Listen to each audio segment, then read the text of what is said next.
আপনি কি কখনো এমন একটা স্বপ্ন দেখেছেন যেখানে একজন সাধারণ মানুষের হাতে পুরো বিশ্বের ভাগ্য চলে আসে আর সে সেই ভাগ্যকে আগুনের সমুদ্রে পরিণত করে? কল্পনা করুন, একটা ব্যর্থ শিল্পী যে তার ক্যানভাসে রং লাগাতে পারেনি, কিন্তু পুরো ইউরোপকে রক্তের রঙে ভরিয়ে দিয়েছে। অ্যাডলফ হিটলার নামটা শুনলেই কেন আমাদের শিরদাঁড়া বেয়ে ঠান্ডা স্রোত নেমে যায়? তিনি কিভাবে দ্বিতীয় বিশ্বযুদ্ধের আগুন জ্বালালেন?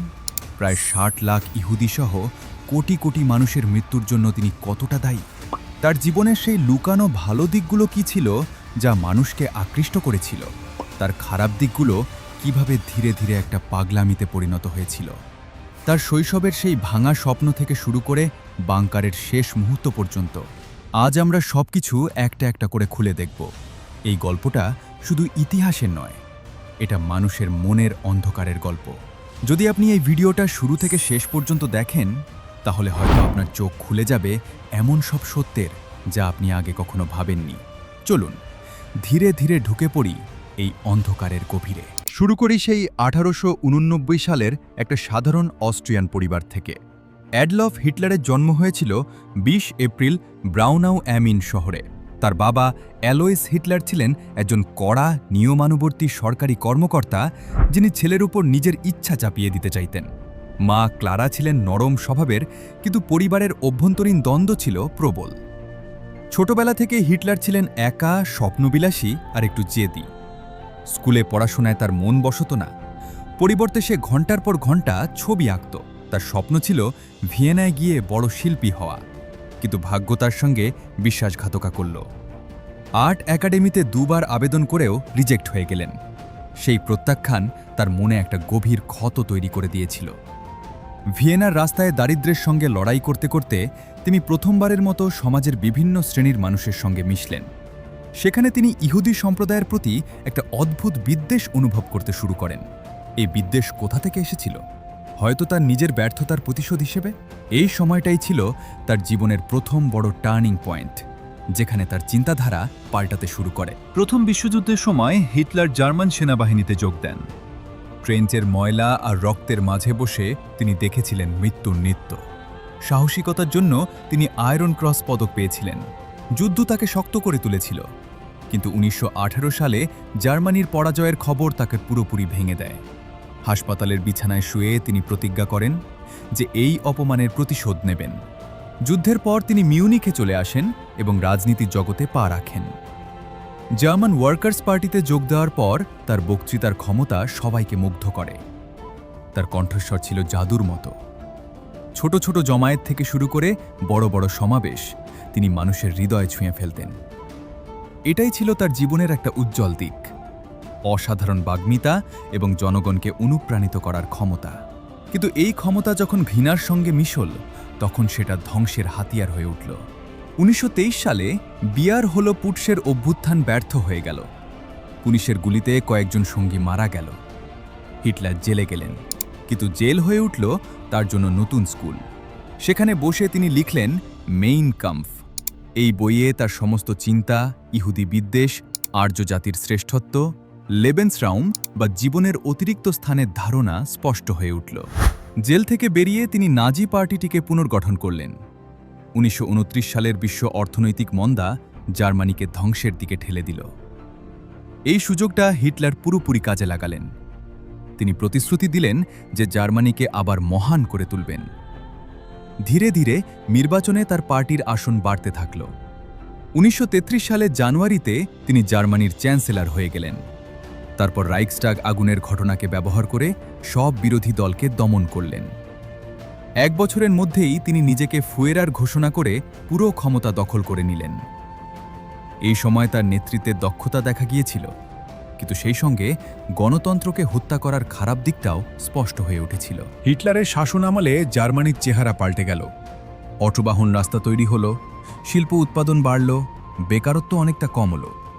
ভলক্সওয়াগন গাড়ির মতো প্রকল্প চালু হলো যাতে সাধারণ মানুষও গাড়ি কিনতে পারে। অনেক জার্মান তার এই উন্নয়ন দেখে মুগ্ধ হয়েছিল।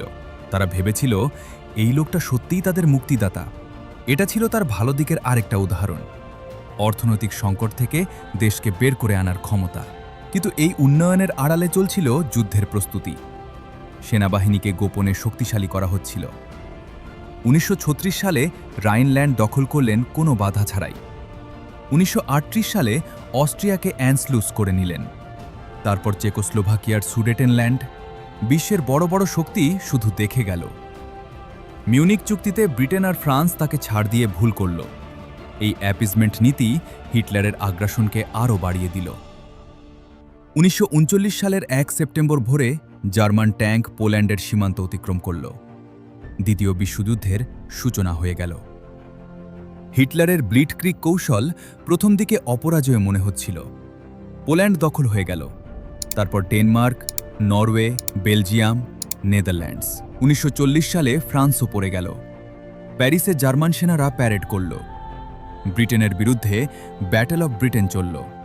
লন্ডনে বোমা পড়ল, কিন্তু ব্রিটেন হার মানল না। হিটলারের এই সময়ের সামরিক সাফল্য তার নেতৃত্বের একটা উজ্জ্বল দিক দেখিয়েছিল।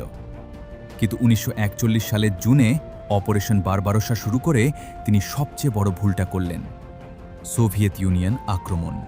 প্রথম দিকে সাফল্য এলেও শীতকালে সে জার্মান সেনাদের ধ্বংস করল। লক্ষ লক্ষ সৈন্য মারা গেল। এখান থেকে যুদ্ধের ঢেউ পাল্টাতে শুরু করল। এবার আসি সেই ভয়ঙ্কর অধ্যায়ে যেটা আজও মানুষের ঘুম কেড়ে নেয়, holocaust.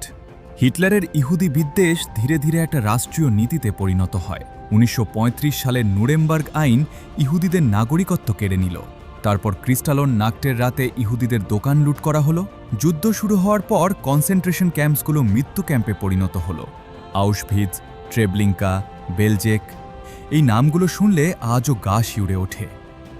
Gas chamber, firing squad, ক্ষুধা আর রোগ সব মিলিয়ে প্রায় 60 লাখ ইহুদি প্রাণ হারালো।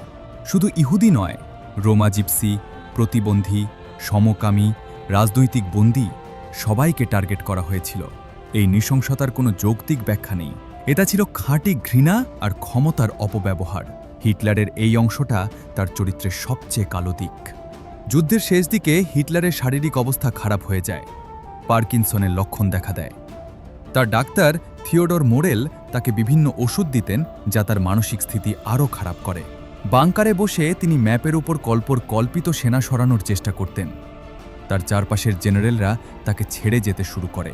ইভা ব্রাউন তার সঙ্গে শেষ মুহূর্ত পর্যন্ত ছিলেন। 1945 সালের 29 এপ্রিল তারা বিয়ে করেন। পরের দিন 30 এপ্রিল হিটলার আত্মহত্যা করেন। তার লাশ পুড়িয়ে ফেলা হয়। জার্মানি মে মাসে আত্মসমর্পণ করে। বিশ্বযুদ্ধ শেষ হয়, কিন্তু তার রেখে যাওয়া ধ্বংসের চিহ্ন আজও রয়ে গেছে। এই লম্বা যাত্রায় আপনি আমার সঙ্গে ছিলেন বলে ধন্যবাদ। যদি এই ভিডিও আপনাকে নাড়া দিয়ে থাকে তাহলে অবশ্যই লাইক করুন। কমেন্টে লিখুন আপনার মনে কী প্রশ্ন জেগেছে। চ্যানেল সাবস্ক্রাইব করে পাশে থাকুন। পরের ভিডিওতে আমরা আরেকটা অসাধারণ ঐতিহাসিক গল্প নিয়ে আসব। মনে রাখবেন, ইতিহাস পড়ুন, শিখুন এবং ভালো থাকুন। আপনাদের সবাইকে অনেক ভালোবাসা। শেষ কথা, ঘৃণাকে জয় করুন, মানবতাকে বাঁচান।